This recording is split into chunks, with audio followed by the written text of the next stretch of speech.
John is a challenging figure. And he's kind of the mascot of Advent, in a way, because Advent is a challenging season. We don't know sometimes whether to treat it more like Lent, that penitential time where we're kind of ripping our hearts out and showing it to each other. You know, that time where we are reflective, where we are sorrowful about the ways that we have disappointed ourselves and disappointed each other. That's Lent. Advent has some of that, right? Advent has that darkness and that sorrow and that emptiness, that gap that we feel between where we are and where we think we ought to be. And John represents that. And people come to John knowing that they have those shortcomings.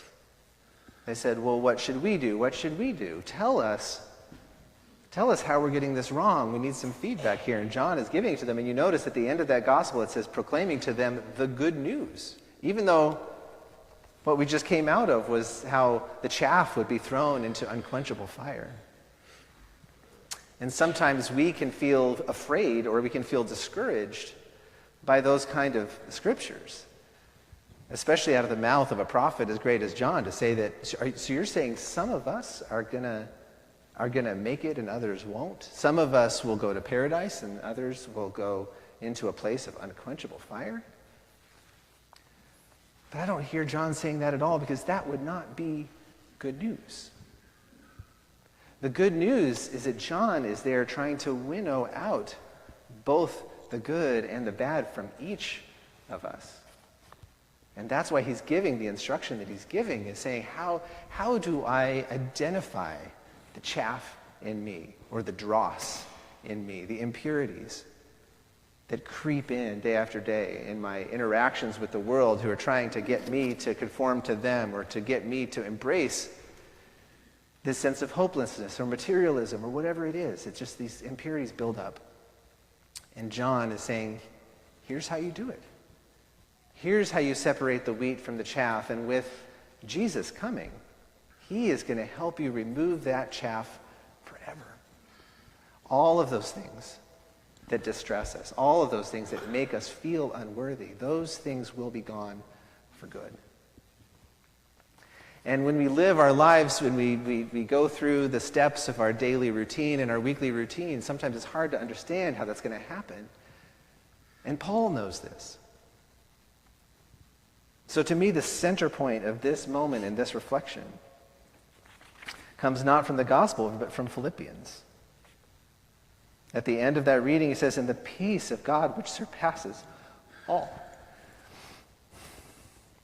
understanding." It's not going to make sense. And we know that some members of our own family are dealing with that in a very intense way right now. Some of you are aware that Jason and Victoria, who joined our family in earnest just a few months ago, and have been very active and enthusiastic about their membership here.